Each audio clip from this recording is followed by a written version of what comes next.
Oi, turma do livro Curas Espirituais, à luz da doutrina espírita, Maria Fátima Ramos, Rafael Papa, Sérgio Cherce Júnior e Dr. Ludwig. Revista Espírita, capítulo 18, O Zoavo Jacob. Estando na ordem do dia a faculdade curadora, não é de admirar que a ela tenhamos consagrado a maior parte desse número. Seguramente estamos longe de haver esgotado o assunto, por isso a ele voltaremos.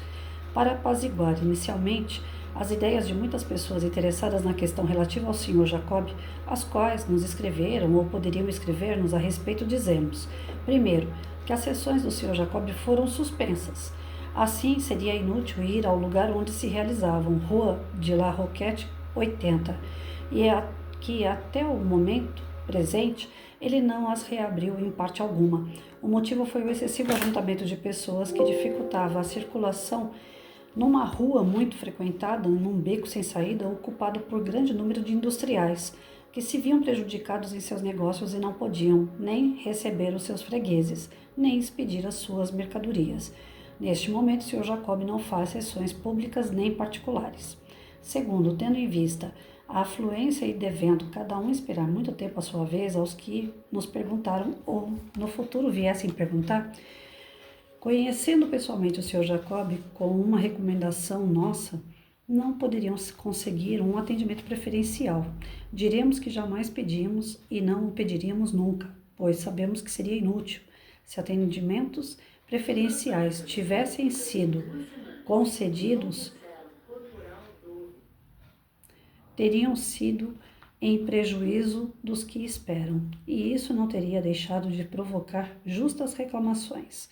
O Sr. Jacob não fez exceções para ninguém. O rico devia esperar como um infeliz, porque, obviamente, o infeliz sofre tanto quanto o rico.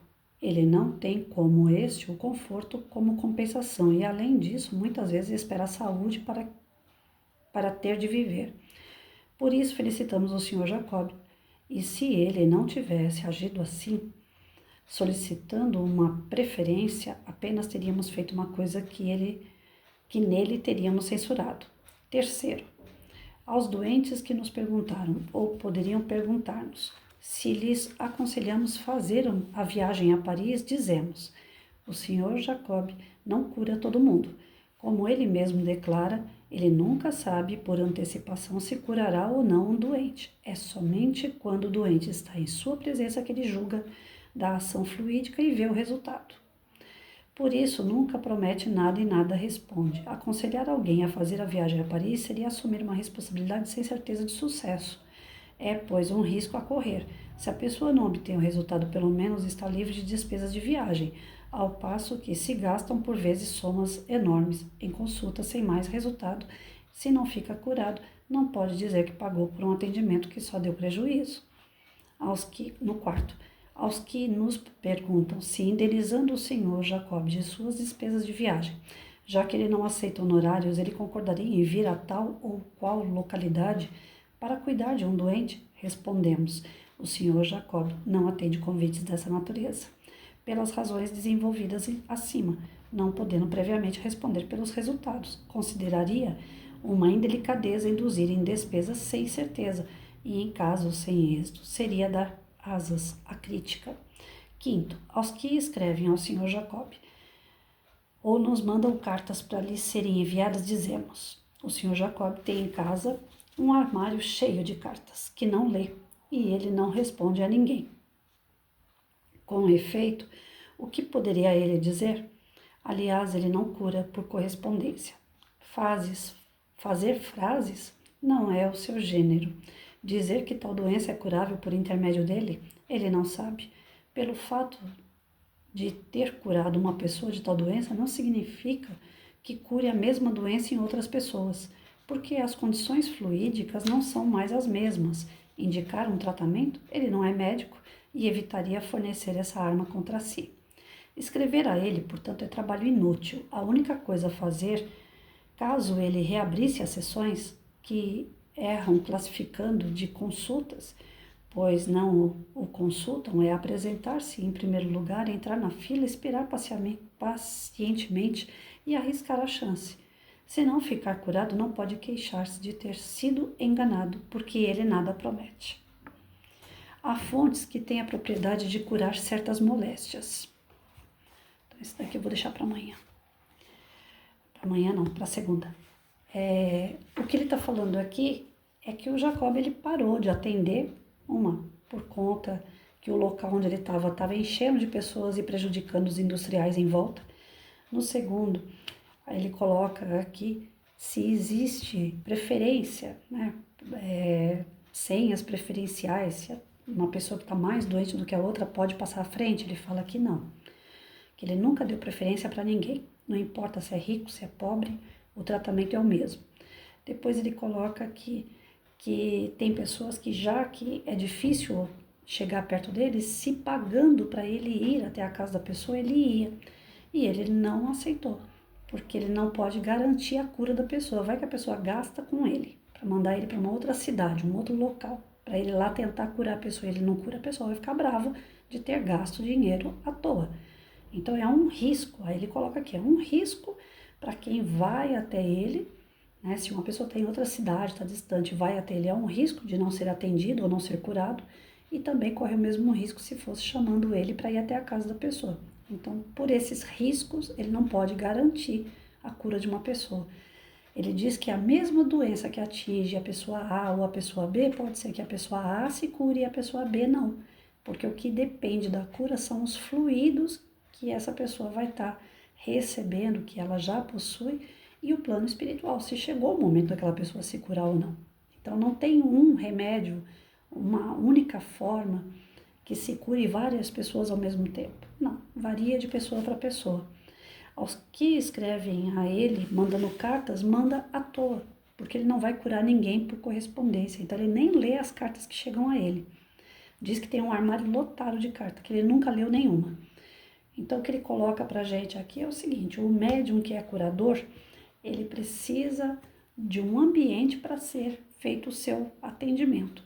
Esse atendimento, ele não é consulta, é uma sessão espírita. Então, pode ou não acontecer a cura de uma pessoa. Se fosse consulta, ele deveria estar cobrando para isso, e ele não cobrava nada. Então, dentro aqui do tratamento que o Jacob dava, ele teve que parar, porque o ambiente que ele estava prejudicava as pessoas em volta, que tinham as suas indústrias, né? Muita gente em volta, não deixava os clientes chegarem nas indústrias, e ele não faz diferença nenhuma entre as pessoas, o mais rico, o mais pobre, o que está mais ferido com o menos ferido, tinha que aguardar em filas, correndo o risco de ser curado ou não, porque ele não garante cura para ninguém. Volto a repetir, a mesma doença em duas pessoas diferentes, pode uma ser curada e a outra não, depende dos fluidos que são trabalhados e como estão sendo recebidos pela pessoa, se ela tem ainda o mérito de ser curada ou não, se é chegado o momento dela se livrar de uma doença ou não. E ainda coloca aqui que ele não faz atendimento à distância, né, por cartas. O médium mais sério, realmente ele vai agir dessa forma, né, gente? Ele não faz consultas, ele não pode cobrar, ele não pode garantir a cura, ele só pode trabalhar com a pessoa que vem até ele, não adianta querer chamar ele para ir a determinado lugar, é o que a gente já falou aqui no começo. As sessões mediúnicas, ela precisa de um amparo espiritual, precisa de equipamentos espirituais, então para isso tem que ser no local certo, não pode ser em qualquer lugar o atendimento, né? Se as pessoas fazem o atendimento em qualquer lugar, vão nas casas, é um risco, né? Porque é um lugar aberto. A espiritualidade superior acompanha, mas também pode haver intervenção da espiritualidade inferior. Então, o local mais correto, onde se faz o tratamento mediúnico, o tratamento espiritual, é dentro de uma casa espírita, que não ofereça riscos para os moradores, para o comércio, que seja um lugar, como que eu posso dizer, um lugar correto para se ter muitas pessoas, para atender muitas pessoas sem prejudicar o local.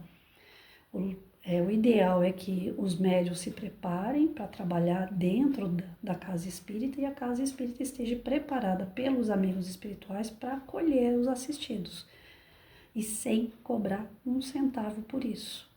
O médium que fala que vai na casa de alguém para poder tratar uma pessoa, ele pode ter o amparo, mas ele também pode ter influenciação negativa.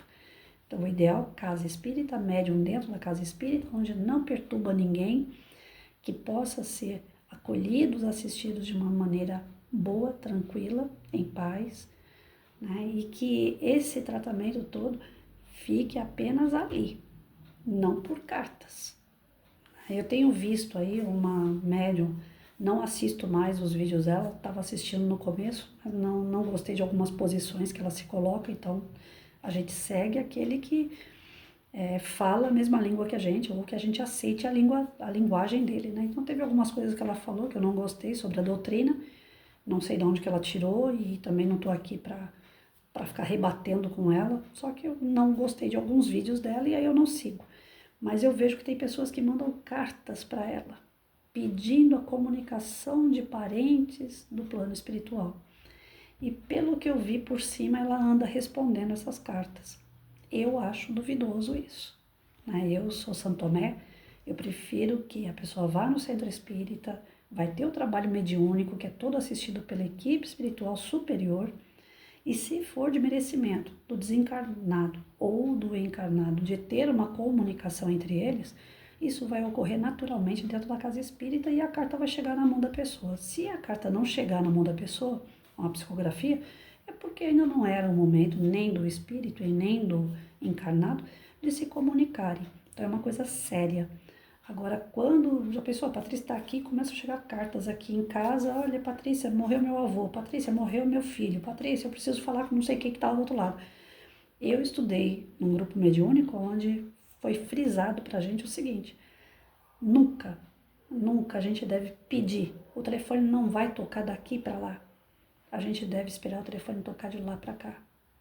Então, os espíritos amigos, eles vão saber o momento certo de um ente querido se comunicar. E eles vão deixar essa comunicação na mão de um médium sério que vai encontrar o seu dono. Agora, fazer o contrário, às vezes pode haver aí uma intervenção também de espíritos inferiores. Então, eu não creio nesses trabalhos que são feitos assim, muito individual, né, fora da casa espírita, onde as pessoas buscam esses recursos num ato de tristeza, de luto, ou até uma ansiedade para saber como é que a pessoa está do outro lado, né? O Chico Xavier teve uma comunicação, eu lembro que, não sei direitinho como é que foi, mas eu lembro que foi falado isso, que ele recebeu uma comunicação onde o encarnado tirava a culpa de uma pessoa, o desencarnado tirava a culpa de um encarnado num processo, né? Houve um tiro, mataram uma pessoa e o cara foi preso, só que na verdade os dois estavam mexendo com a arma, o que matou, né, o que diz que matou e o cara que morreu. E aí veio uma carta do Chico avisando, né, que não, que eles estavam mexendo na arma e a arma disparou. O amigo não matou o outro amigo por querer. E essa carta foi levada até o juiz e o juiz absolveu a pessoa que estava presa. Mas o que acontece? Ninguém foi lá pedir a carta para o Chico Xavier, essa carta veio do plano espiritual. Então as cartas elas vêm para amenizar a dor de alguém aqui, para poder acalentar o coração. E elas só são mais verídicas, mais verdadeiras quando o telefone toca de lá para cá e não o contrário. Então cartas realmente eu não acredito de verdade quando as pessoas pedem em cartas algum tipo de socorro, né, de manifestação mediúnica, de uma comunicação com o plano espiritual. De verdade eu não acredito que possa haver fidedigna mesmo, sabe? Aquela coisa é verdade.